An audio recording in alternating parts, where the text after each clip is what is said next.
السلام عليكم، أهلا ومرحبا بكم في لقاء جديد ومع وصفة جديدة. إن شاء الله تكونوا جميع بخير وفي أحسن الأحوال.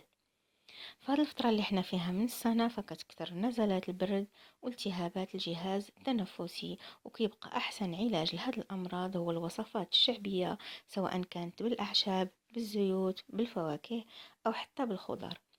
اليوم اخترت لكم واحدة من هذه الوصفات، وفي القادم من الأيام إن شاء الله نقدم لكم وصفات أخرى متنوعة، هكذا يكون عندكم مجال أكبر للاختيار.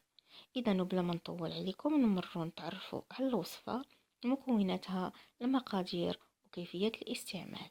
تبعوا معايا الفيديو للأخير هكذا ما تفوتكم حتى فائدة معلومة أو وصفة من الوصفات الجانبية اللي كنقدم لكم في خلال الفيديوهات اللي كنزل لكم. إذا نبدأ بسم الله على بركة الله. أول حاجة نحتاجها هي القرفة.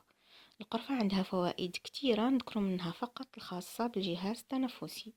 فهي مسكنة للسعال، كتنقي الصدر وكتسهل طرد البلغم، كتقاوم عموما نزلات البرد وكتمنع الاستفحال ديالها، وكترطب بحة الصوت. القرفة ممنوعة على الحوامل لأنها منبهة للرحم، كتحفز وكتساعد على الانقباض ديالو.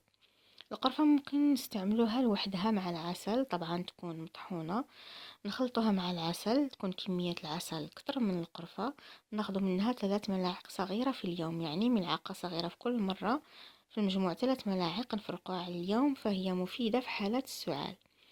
أما بالنسبة لوصفتنا اليوم فإحنا بحاجة للقرفة هكذا عواد، حيث أننا غنستعملو عود واحد من القرفة.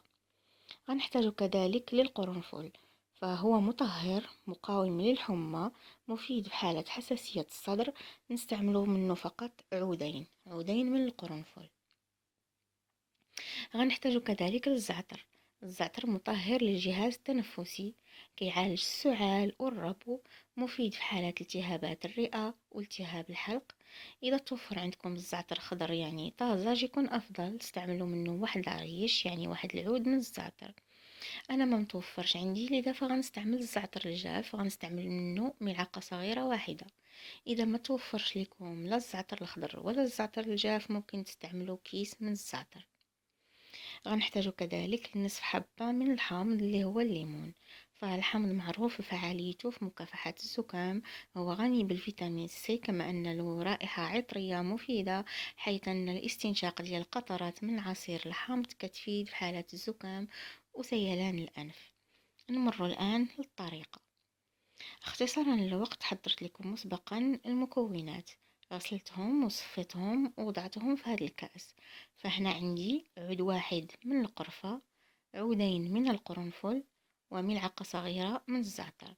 نصبوا عليهم ماء مغلي.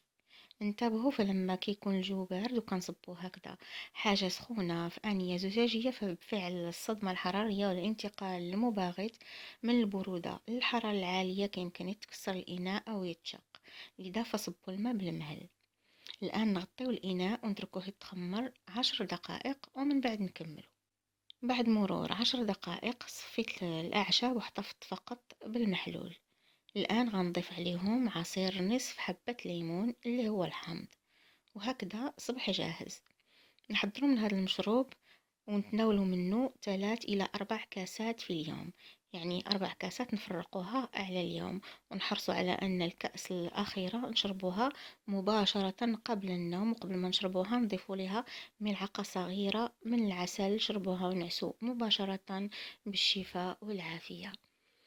إذا هكذا وصلنا لآخر الفيديو، استودعكم الله الذي لا تضيع ودائعه، وإلى اللقاء في فيديو قادم إن شاء الله، والسلام عليكم.